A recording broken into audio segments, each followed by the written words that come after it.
ବେଦ ଗଛ କାହିଁ ଗଛ କହିଲା ତୁ ମନ ମାନୁନି କି? କେମିତି ମନ ମାନିବା ଆଜ୍ଞା? ଗଛରେ ଡାଳ ଅଛି, ଚେର ଅଛି। ନାଇଁ ନାଇଁ, ତୁ ଗୋଟେ ହେୟ ଜ୍ଞାନ କଲା ଭଳିଆ କହିଲୁ। ପାଲା ମାଧ୍ୟମରେ ଗୋଟେ ନୀତି ଶିକ୍ଷା ଶୁଣୁ। ବାପା ଇଏ ତ ଅକଳ କରୁଛନ୍ତି ସବୁ, ଆଉ ଛାଡ଼ ଯାହା। ଇଏ ଦୁନିଆରେ ଆମେ ମାନେ ମନୁଷ୍ୟ ଜନ୍ମ ନେଇଛେ, ଦୁର୍ଲଭମୟ ମନୁଷ୍ୟ। ନାରଦ କହିଛନ୍ତି ଭୂତନାଞ୍ଚ ନରଶ୍ରେଷ୍ଠ ଜ୍ଞାନୀନାଂ ନଚ ଲଭ୍ୟତେ ଏବଂ ଜ୍ଞାନ ନ ଜାନାମି ପୂର୍ବ ଜନ୍ମ ନ ବିଦ୍ୟତେ। ଇଏ ବିଶ୍ୱ ବ୍ରହ୍ମାଣ୍ଡରେ ସାର୍ ଯେତେ ପ୍ରାଣୀ ଅଛନ୍ତି, ଯେତେ ଭୂତ ଅଛନ୍ତି, ଏମାନଙ୍କ ମଧ୍ୟରେ ସର୍ବଶ୍ରେଷ୍ଠ ହେଉଛନ୍ତି ମନୁଷ୍ୟ। କଣ ପୁଅ ବୁଝୁଛୁ? କିନ୍ତୁ ପ୍ରତ୍ୟେକ ମଣିଷ ଭିତରେ କ୍ରୋଧ ଅଛି, ହିଂସା ଅଛି, ଶତ୍ରୁତା ଅଛି। ଇଏ ମଣିଷ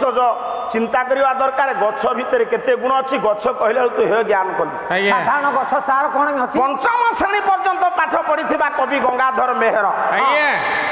ଗୋଟିଏ ପଦ କହିଲେ ଦେଖେ ଯୋଉ ଗଛକୁ ତୁ ଆଜି ହେ ଜ୍ଞାନ କଲୁ, ମୁଁ ବେଦକୁ ଗଛ ସହିତ ତୁଳନା କଲି, ମଣିଷ ସହିତ ତୁଳନା ହେଇନି, ନା ପଶୁ ପକ୍ଷୀ ସହିତ ତୁଳନା ହେଇନି, ନା ଗଛ ସେମିତି ମହାନ ବୋଲି ବେଦ ଗଛ ସହିତ ତୁଳନା ହେଲେ। ଗଛ ମହାନ କେମିତି କହିଲ? ଗଙ୍ଗାଧର ମେହେର ଗୋଟିଏ ପଦ ଲେଖିଲେ, କହିଲେ ଇଏ ଦୟାଳୁ ଜନ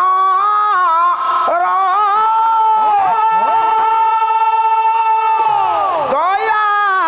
ସବୁଠାରେ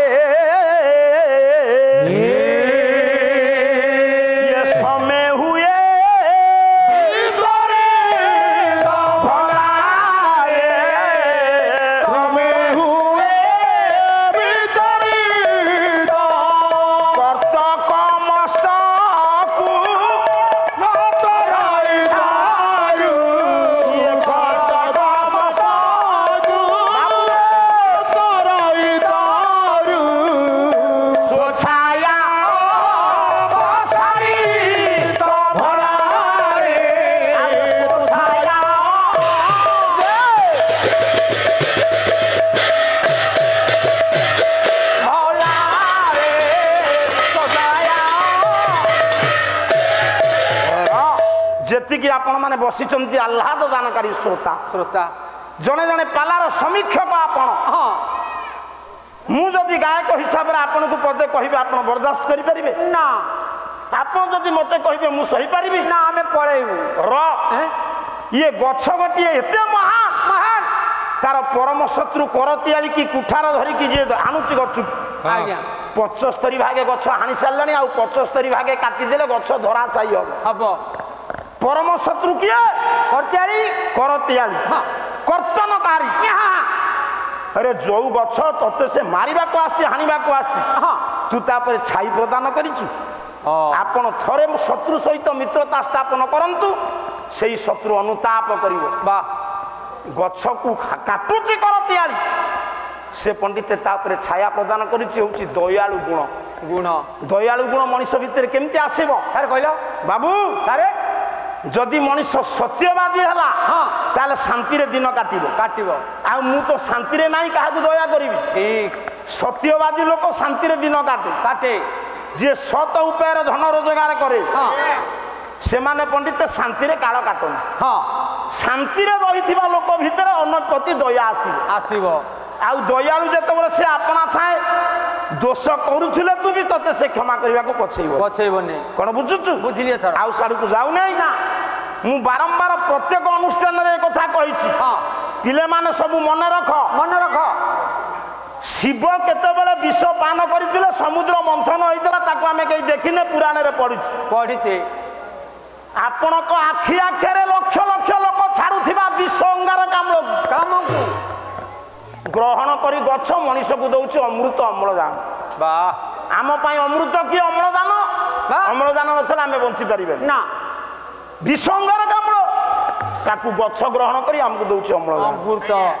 ଇଏ କହୁଛି ଗଛ ହଉଛି କଣ? ସାଧାରଣ ବୋଲି କହି। ସାଧାରଣ ଗଛ ମଣିଷକୁ ଶିକ୍ଷା ଦେଇଛି। ଗୋଟେ ଶ୍ଲୋକ ଗାଉଛି ଶୁଣୁ। ଧୀରେ ଧୀରେ ଆଜ୍ଞା ଗଛ କେମିତି ମଣିଷକୁ ଶିକ୍ଷା ଦେଇଛି। ବଢିଆ କଥା। ଇଏ ମଣିଷ ଗଛକୁ ଲଗେଇଲା, ବଡ କଲା, ସେ ଗଛଠୁ ଶିଖିଲାନି। ଶିଖିଥିଲା ଆଜି ଏତେ ଉଶୃଙ୍ଖଳିତ ହୋଇନଥାନ୍ତା ଏ ସମାଜ। ତାହେଲେ ସେ ଗଛ କିଏ ଶିଖେଇଲା? କଣ? ଗଛ ମଣିଷର ଗୁରୁ। ମହତ ଶିକ୍ଷା ଦେଇଛି ଗଛ ପକ୍ଷପାତ ବିଚାର ଗଛ ଭିତରେ ନାହିଁ ଆଜି ସେଇ ପକ୍ଷପାତ ବିଚାର ବିହୀନ ଅନୁଷ୍ଠାନ ପାଖରେ ମୁଣ୍ଡ ନଇଁ ଯାଉଛି ଆମେ ଗାୟକକୁ ଅଗ୍ରାଧିକାର ଦେଲା ବେଳେ ସଙ୍ଗୀତ ଗାୟକଙ୍କୁ ପଚାରି ନଥାଏ ଠିକ ଆଜି ସଙ୍ଗୀତ ଗାୟକ ସମସ୍ତେ ପାଇଛନ୍ତି କେଡେ ବଡ ମହାନ କଥା ସାରା ଓଡ଼ିଶା ମାଟିରେ ଚାଞ୍ଚଲ୍ୟ ସୃଷ୍ଟି ହେଇଛି ସେଥିରୁ କଣ ମିଳୁଛି ଆମକୁ ସେ ହେଉଛି ବିଭୁଙ୍କର ଆଶୀର୍ବାଦ ଗ୍ରାମବାସୀ ମାନଙ୍କର ଐକ୍ୟତା ତାଙ୍କ ଅନ୍ତର୍ଜଗତରେ ଯୋଉ ସମତା ମମତାର ଫଳସ୍ରୋତ ପ୍ରବାହିତ ହେଇଛି ତା ବର୍ଣ୍ଣନା କରି ହବନି ପୁଅ ନହେଲେ ଏତେ ଏତେ ଧୁରୀଣ ଯୋଗ୍ୟ ଗାୟନଚାର୍ଯ୍ୟଙ୍କୁ ଏକତ୍ର କରିବା ସାର୍ ଛୋଟିଆ କଥା ପାଲା ଗାୟକ ପାଲା ରଖିକିରି 8 ଦିନ ଅଛନ୍ତି କହୁଛି ମୋ ଶ୍ୱଶୁର ମରିଯାଇଛି ଶାଶୁ ମରିଯାଇଛି କେତେ କେତେ ବଡ ଗାୟକଙ୍କୁ ଏକତ୍ର କରି ଗୋଟେ ମଞ୍ଚରେ ବସେଇବା ଛୋଟିଆ କଥା ନୁହେଁ କୋଟି କୋଟି ଟଙ୍କା ଖର୍ଚ୍ଚ ହେଲେ ବି ହେଇପାରିବନି ଏ ପୁଅର ତେଣୁ ମୋ କହିବାର ତାତ୍ପର୍ଯ୍ୟ ଗଛ କେମିତି ଶିକ୍ଷା ତୁ ଆଗ ଶିଖି ତୋ ଭିତରେ ଯୋଉ କ୍ରୂରତା ଗୁଣ ଅଛି ତୁ ମୋ ଦଳର ପାଳିଆ ତାଙ୍କ ଦଳରେ ଖାସ ଯାଇକି ରହୁଛୁ ଦେଖିଲା ବେଳକୁ ତୁ ନାଉ ମୋ ବସାରେ ତୋ ଭିତରେ କିଛି କ୍ରୂରତା ଗୁଣ ଅଛି ଆଜି ଯାଇନାହିଁ ଶୁଣୁ ମଣିଷକୁ ଗଛ କେମିତି ଶିକ୍ଷା ଦେଇଛି ଗୋଟେ ଶ୍ଲୋକ କହୁଛି କହିଲା ପ୍ରଥମ ବୟସୀ ଦତ୍ତଂ ତ୍ୱୟମଳ୍ପ ସ୍ମରନ୍ତ ପରିଷ୍କାର ତୁମର ଶ୍ଲୋକ କାହିଁକି ହଉନି ତୁମେ ଶିଖିନା ବୋଲୁଛ ଡୁମୁଡୁମା ଶ୍ଲୋକରେ ସବୁ ଡୁମୁଡୁମା ଅଛି ପରା ଶୁଣ ପ୍ରଥମ ବୟସୀ ଦତ୍ତଂ ତ୍ୱୟମଳ୍ପ ସ୍ମରନ୍ତ ଶିରସି ନିହିତ ଭାରା ନାରୀ ଖେଳ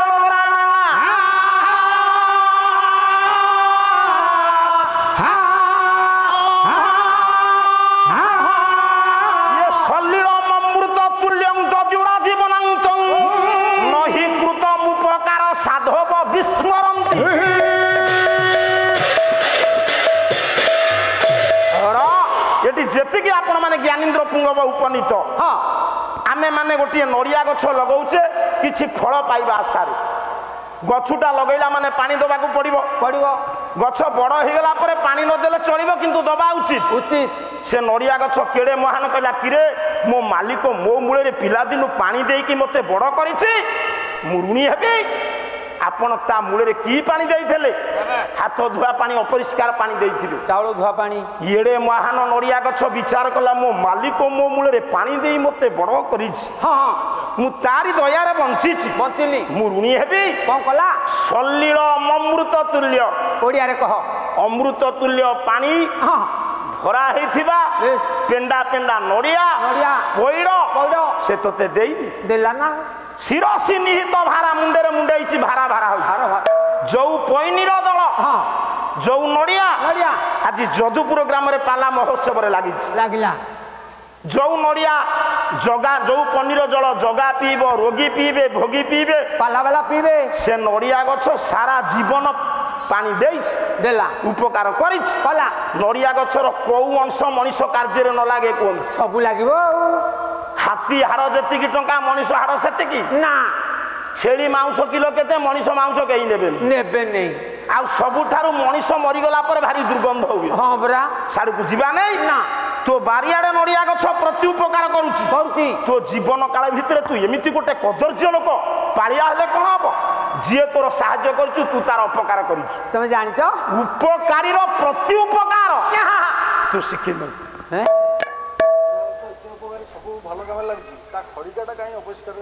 ଆଜ୍ଞା ଆପଣ ଜାଣୁନାହାନ୍ତି କି ଇଏ ଦୁନିଆରେ କେତେ ରାଜା ଅଛନ୍ତି ସବୁ ରାଜାଙ୍କ ଉପରେ କିଏ ଆମ ଗଜପତି କେମିତି ତୁମେ ଗଜପତି ରାଜା ପରିଷ୍କାର କାହିଁ କରୁଛ ଇଏ ଦୁନିଆରେ ସବୁଠାରୁ ସେବକ ବଡ଼ ତେଣୁ ନଡ଼ିଆ ଗଛର ଖଡ଼ିକା ଯେହେତୁ ସେବା କରୁଛି ସେ ନଡ଼ିଆ ଗଛ ମହାନ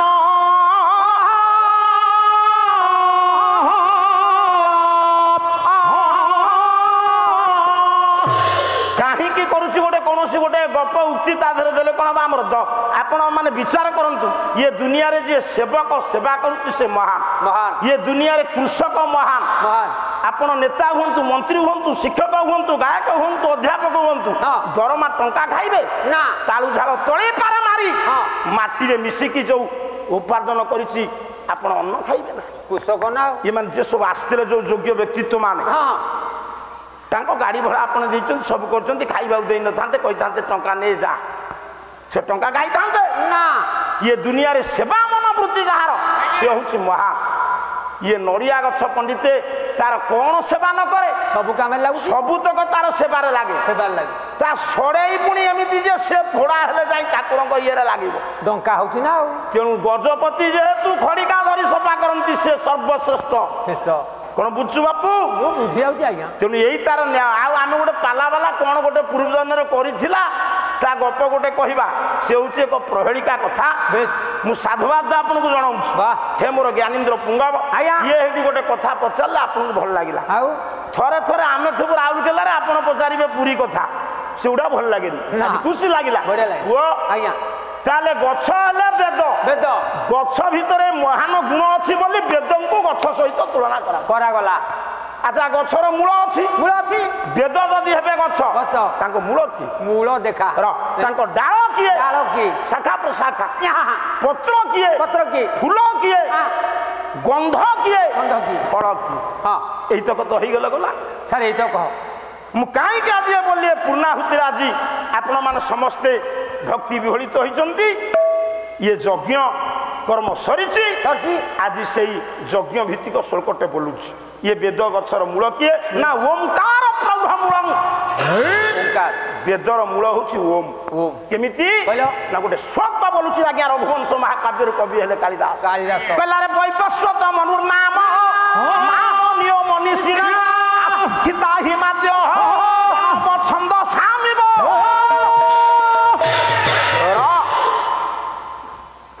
ମୁଁ ପଞ୍ଚମ ଦିନ ଗାଇଲି ରଘୁବଂଶ ମୋର ବୁଦ୍ଧି ଯେତିକି ମତେ ଭଗବତୀ ଯେତିକି ଦୟା କରିଛି ମୁଁ ଗାଇଲି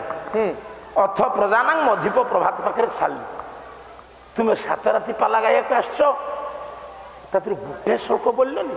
ଜଣେ ମଉସା ପଚାରିଲେ କହିଲେ ମୁଁ ତାକୁ ସମାଧାନ କରିଦେଇଛି କୋଉଥିରେ କରିଛ ଚ୍ୟାନେଲ ଲାଗିଛି ତା ଦେହରେ ତ ହେଇନାହିଁ ଆଉ ହେଇଛି କୋଉଥିରେ ମୋବାଇଲରେ ତେଣୁ ସାରକୁ ଆଉ ଯିବାନି ଆଜି ଶେଷ କଥା ଆଉ ବେଶୀ ତାଙ୍କୁ କିଛି କହିବା ଦରକାର ନାହିଁ ନା ଆଉ କାଲି ଯୋଉ ଅମାନୁଷିକ କର୍ମ କରିଛ ତା ପାଲା ଜଗତ ଭିତରେ ଶୋଭନୀୟ ନୁହେଁ ମୁଁ ଚିନ୍ତା କରିଥିଲି ଯୋଉ ବରଣ୍ୟ ଗାୟକ ମାନେ ଆସିଛନ୍ତି ତାଙ୍କୁ ଅବଗତ କରି ମୁଁ କହିଲି ନା ଏଠି ଗୋଟେ ସୁନ୍ଦର କାର୍ଯ୍ୟକ୍ରମ ହଉଛି ତା ହବନି ଓଡ଼ିଶାରେ କୋଉ ଗାୟକ କେବେ କୋଉ ପାଳିଆ ବାୟକ ଗୋଟିଏ ଘଣ୍ଟା ବସାନ୍ତିନି ତାଙ୍କର ମାନସିକ ସ୍ଥିତି ତ ବିଗିଡ଼ିଯିବ ଇଏ ଦ୍ୱିତୀୟ ତାଙ୍କରେ ପାଲା କ'ଣ କରି ସାର୍ ଆଜି ଆମେ ତାଙ୍କୁ ବସେଇବା ତୁମେ ଯଦି ଏତେ ଧୁରିଣ ଗାୟକ 1.5 ଘଣ୍ଟା ପରେ କାହିଁ ମଞ୍ଚକୁ ଆସୁଛ ଗାୟକ ଆସି ବଜଉ ବଜଉ ଠକିନି ଆସିଥାନ୍ତ ତୁମ ଭିତରେ ଯେତେ ଥିଲା ସବୁ ଗାଳି ପକେଇଥାନ୍ତ ବାସ୍ ସାଡ଼କୁ ଆଉ ଯିବି ନାହିଁ ନା ଇଏ ଓମ୍ ହଉଛି ସବୁର ମୂଳ ପ୍ରଣବ ମନ୍ତ୍ର କଣ ବୁଝୁଛୁ ଯେମିତି ପ୍ରଥମ ରାଜା ଭାରତ ବର୍ଷରେ ଅଯୋଧ୍ୟା ମାଟିରେ ବୈବସ୍ୱତ ମନୁ ରାଜନୀତି ଆରମ୍ଭ କଲେ ଧୁରିଣ ବ୍ରାହ୍ମଣ ମାନେ ଯେତେ ମନ୍ତ୍ର ଉଚ୍ଚାରଣ କରନ୍ତୁ ପ୍ରଣବ ମନ୍ତ୍ରକୁ ଛାଡ଼ିଦେଲେ ମନ୍ତ୍ର ଶୁଦ୍ଧ ନାହିଁ ନା ସେଇ ଓମ୍ ହଉଛି ବେଦ ବୃକ୍ଷର ମୂଳ ଡାଳ କିଏ ନା କ୍ରମ ପଦ ଛନ୍ଦ ବେଦର ଯଦି କ୍ରମ ଭୁଲ ହେଇଯିବ ପଦ ଭୁଲ ହେଇଯିବ ଛନ୍ଦ ଭୁଲ ହେଇଯିବ ଆମର କ୍ରମ ଅଛି ଆମେ ଆସିବୁ ଆଗ ହରିବୋଲ ପକେଇବୁ ଶେଷରେ ଦିନଜନ ଶରଣ କରିବୁ ଯଦି ଆମେ ଗାୟକ ଆସି ପ୍ରଥମେ ଦିନଜନ ଶରଣ କରିବୁ ଲୋକ ହସିବେ କ୍ରମ ଭୁଲ ହେଇଯିବ ଆଉ ଇଏ ବେଦ ଭିତରେ ଯୋଉ କ୍ରମ ପଦ ଛନ୍ଦ ଇଏ ପଣ୍ଡିତ ହଉଛି ଶାଖା ପ୍ରଶାଖା ତାହେଲେ ପତ୍ର କେ ନା ଋକ୍ ପତ୍ର ଋକ୍ ବେଦ ହଉଛି ଧ୍ୟାନ ଋକ୍ ପତ୍ର ଶ୍ୟାମ ପୁଷ୍ପଂ ଦଉଛି ଶ୍ୟାମ ବେଦ ହଉଛି ଫୁଲ ଫୁଲର ଗନ୍ଧ ହଉଛି ଥର୍ପଗନ୍ଧ ଅଥର୍ବ ବେଦ ହଉଛି ସେ ଫୁଲର ଗନ୍ଧ ଫଳ କିଏ ନା ଯଜୁର ଅଧିକ ଫଳ ପିଲେମାନେ ସବୁ ଶୁଣ ଯଜୁର୍ବେଦ ହଉଛି ଫଳ କିନ୍ତୁ ମଉସା ଫୁଲ ଗଛରେ ଫୁଲ ଫୁଟିଲେ କେଉଁମାନେ ବସନ୍ତି ଭ୍ରମର ଇଏ ଯଦି ବେଦ ଗଛରେ ଫୁଲ ଫୁଟିଲେ କୋଉ ଭ୍ରମର ବସିଲେ ଆପଣ କହିବେ ଲେଖିଲା ଯଜ୍ଞଶାଳା ସମେତ ଦ୍ୱିଜ ମଧୁପ ଗଣେଇ ସେବ୍ୟମାନ ପ୍ରଭାତେ ବେଦ ବୃକ୍ଷ ଯଜ୍ଞଶାଳା ନିକଟରେ ରୋପଣ କରାଯାଇଛି ଧୀରେ ବାପା ସେ ଯୋଉ ଫୁଲ ଫୁଟିଛି ସେ ଫୁଲ ଭିତରେ ଗୋଟିଏ ଗୋଟିଏ ଭ୍ରମର ହଉଛନ୍ତି ବ୍ରାହ୍ମଣ ମାନେ ବେଦ ତତ୍ତ୍ୱ ଜାଣନ୍ତି ନା ভ্রমর যেମିତି ଫୁଲରୁ ମହୁ ସଂଗ୍ରହ କରି ଜନସେବାରେ ଲଗେଇ ଲଗେଇଦିଏ ବ୍ରାହ୍ମଣ ମାନେ ବେଦ ଗଛରେ ବସି ମହୁ ସଂଗ୍ରହ କରି ଇଏ ଜନସମାଜର ମଙ୍ଗଳ ପାଇଁ କଲ୍ୟାଣ ପାଇଁ ସବୁ ବାର୍ତ୍ତା ଦିଅନ୍ତି ଯୋଉ ବ୍ରାହ୍ମଣ ବେଦ ଅଧ୍ୟୟନ କରି ଲୋକମାନଙ୍କୁ ଶିକ୍ଷା ନଦେଲେ ସେ କିଏ ବ୍ରାହ୍ମଣ ମାଳିକା କହିନି କି କଳି ଯୁଗରେ ବ୍ରାହ୍ମଣ କରିବେ ହଳ ଦେଢ଼ଶୁର ଭାଇ ବୋଉରେ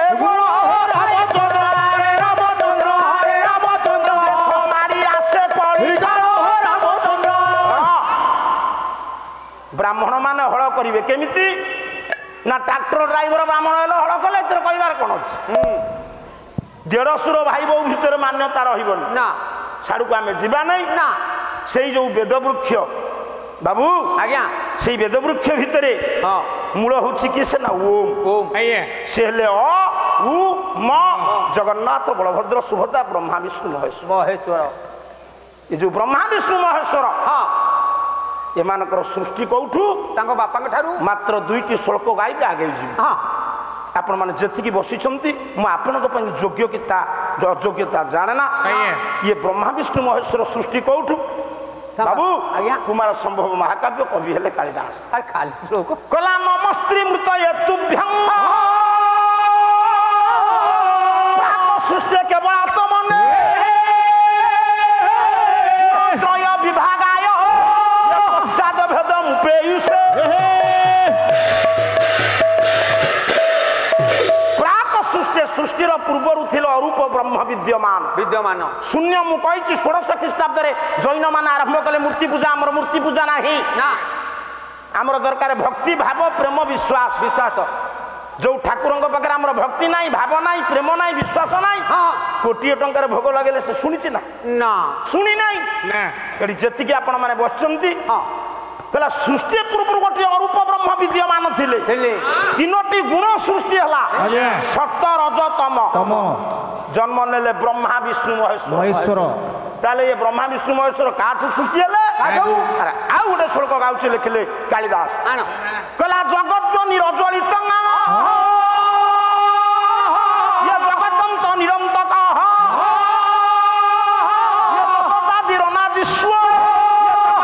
ନିରୀଶ୍ୱର ସେ ଜଗଦୀଶ୍ୱର ଆପଣ ମାନେ ଯେତେ ସବୁ ବସିଛନ୍ତି ଆପଣ ମାନଙ୍କର ସୃଷ୍ଟିକର୍ତ୍ତା ଅଛନ୍ତି ପୁଅ ଆଜ୍ଞା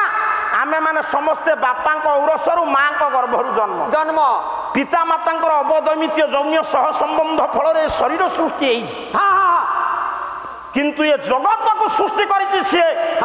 ତାକୁ କେହି ସୃଷ୍ଟି କରିନାହାନ୍ତି ଜଗତକୁ ସେ ସୃଷ୍ଟି କରିଛି ତାକୁ କେହି ସୃଷ୍ଟି କରିନାହାନ୍ତି ନା ସେଇ ହଉଛନ୍ତି ସର୍ବ ଉପରେ ଯାହାକୁ ଭୀମ ଭୋଇ କହିଛନ୍ତି ଅନାଦି ମଣ୍ଡଳରୁ ସର୍ବସଞ୍ଚରୀ ତାଙ୍କର ରୂପ ନାହିଁ କି ରେଖା ନା ସେ ସର୍ବଶକ୍ତିବାନ ଆଜ୍ଞା ପବନର ରୂପ ଅଛି ନା ପବନ ଠାରୁ ଶକ୍ତିବାନ କିଏ ଅଛି ନା ତେଣୁ ହେ ମୋର ଜ୍ଞାନୀନ୍ଦ୍ର ପୁଙ୍ଗ ଆଜି ଏଇ ବିଦାୟ ରଜନୀରେ ଅନ୍ତିମ ରଜନୀରେ ପୁରସ୍କାର ରଜନୀରେ ଯେତିକି ଜ୍ଞାନୀନ୍ଦ୍ର ପୁଙ୍ଗବା ଯେ ସାରସ୍ୱତ ସମାରୋହରେ ଉପନୀତ ଅଛନ୍ତି ସମସ୍ତଙ୍କର ସେଇ ବେଦ ବୃକ୍ଷ ବ୍ରହ୍ମା ବିଷ୍ଣୁ ମହେଶ୍ୱର ନିରାକାର ନିରଞ୍ଜନ ଅନାଦି ସତ୍ୟନାରାୟଣ ଦେବ ଇଏ ଗ୍ରାମସ୍ଥିତ ସବୁ ଦେବତା ଦେବୀ ମା କାଳିଜାଇ ସର୍ବରିଷ୍ଠ ଖନନ କରନ୍ତୁ ଶୁଭ ଦଉହନ୍ତୁ ସୁଖ ଦଉହନ୍ତୁ କୀର୍ତ୍ତି ଦାନ କରନ୍ତୁ ପ୍ରୀତି ଦାନ କରନ୍ତୁ ଆପଣ ମାନବ ମୈତ୍ରୀ ଦାନ କରନ୍ତୁ ଆଜ୍ଞା ଇଏ ଯଦୁପୁର ଜେନାସାହି ପାଲା ଅନୁଷ୍ଠାନ କେବଳ ପାଲା ଅନୁଷ୍ଠାନ ନୁହେଁ ନା ଇଏ ଗାଁରେ ଯେତେ ଅନୁଷ୍ଠାନ ଅଛି ସୁଚାରୁ ରୂପେ ପରିଚାଳନା ହେଉ ସବୁ ଗ୍ରାମର ପିଲାମାନଙ୍କ ଅନ୍ତର୍ଜଗତରେ ଅହେତୁକ ଭାବ ଥାଉ ଆଉ ସରକାରୀ କର୍ମଚାରୀ ଠାରୁ ବେସରକାରୀ କର୍ମଚାରୀ ଯେ ଯେଉଁମାନେ ସ୍ୱତଃସ୍ଫୂର୍ତ୍ତ ଭାବରେ ଦାନ କରିଛନ୍ତି ମହାପ୍ରଭୁଙ୍କର ଅନୁଷ୍ଠାନକୁ ସମସ୍ତଙ୍କର କଲ୍ୟାଣକାରୀ ହୁଅନ୍ତୁ ନାରାୟଣ ଶାନ୍ତି ମୈତ୍ରୀ ସମତା ମମତାର ଫଲ୍ଗୁସ୍ରୋତ ପ୍ରବାହିତ ହେଉ ସବୁ ପରିବାରରେ ଏତିକି ଅକିଞ୍ଚନ ମୂର୍ଖ ସନାତନ ଦାସର ବିନମ୍ର ପ୍ରାର୍ଥନା ମହାପ୍ରଭୁଙ୍କ ପଦାବ୍ଜରେ ସର୍ବେ ବୋଲନ୍ତୁ ଆନନ୍ଦେ କହିଲା ତୋର ରଙ୍ଗ ଛାଡି ଯିବ ରେ ବାପା କହିଲେ ତାଙ୍କୁ ଏଥର ତୋର ରଙ୍ଗ ଛାଡି ଯିବ ରେ କଣ କହିଲୁ କାହାକୁ କହୁଛ ତୁ ଏତେ କଦର୍ଯ୍ୟ ଲୋକଟେ କିରେ ମୁଁ କାହିଁ ତାଙ୍କୁ କହିବି ଏଇ ପୁରୀ ଜିଲ୍ଲାର କଥା ମହାପ୍ରଭୁ ଜଗନ୍ନାଥଙ୍କୁ ଲକ୍ଷ୍ମୀ ଭକ୍ତମାନେ କହୁଛନ୍ତି କହିଲେ କାଳିଆରେ ତୁ କ'ଣ ସଜବାଜ ହେଇ ଚାଲି ଆଇଲୁ ସ୍ତ୍ରୀ ମୋ ମାଆଙ୍କୁ ଛାଡ଼ିକିରି କ'ଣ ଟିକେ ତୁ କାହିଁ ତୋ ରଙ୍ଗ ଛାଡ଼ିଯିବ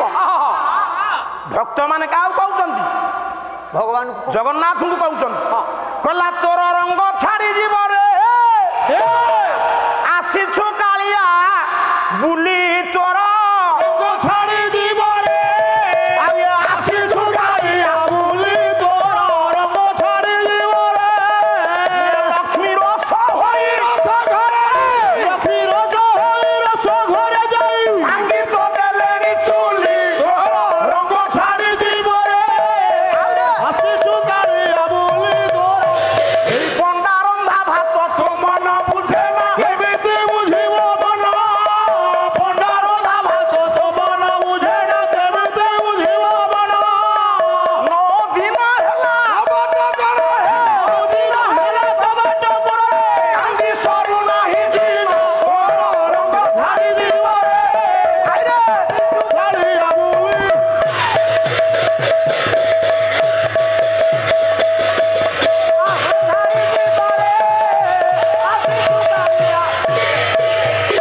ହଉ ଜୟ ଜୟ ଜଗନ୍ନାଥ ଜଗତ ଜୀବନ ତ୍ରିଭୁବନେ ଲୋକେ ଯାର ତବନେ ବନ୍ଦନ ଏହି ଗୋରା ରାମ ରୂପେ ରାବଣ ବଧିଲ ବୋଲେ କଭଜ ବିଲିଲା ଅପନି ସର୍ଜିଲ ଶୁଣ ଶୁଣ ଓରେ ଭାଇ କ୍ଷେତ୍ରର ମହିମା କଲେ ମୁଖେ ଯାବ ପାପ ସିନ୍ଧୁ ସୀମା ଓଡ଼ିଶାରେ ମହାବାହୁ ରାଜରାଜେଶ୍ୱର ଦାରୁ ବ୍ରହ୍ମ ତିନି ମୂର୍ତ୍ତି ଦେଉଳ ଭିତର ରାଧାରେ ଭାବିତେ ପ୍ରଭୁ ଗୌର ଅବତାର ହରେ କୃଷ୍ଣ ମହାମନ୍ତ୍ର କରିଲ ପ୍ରଚାର ଟପ କରିବାକୁ ଆଉ ନାହିଁ ବେଳ ଚାରିପଦ କଥା ମୋର ପାଲାର ସମ୍ବଳ କୋନ କହିବ ମହାଦେବ ପିଙ୍ଗଲା ଯାତ୍ରା କାଲା ତାରା ବୋଲେ ଠକ୍ ଠକ୍ ଠକ୍ ଜପେ ହାଟ ମାଲା ଶିରରେ ତୁ ଦୁରା ଶିବ କର୍ଣ୍ଣ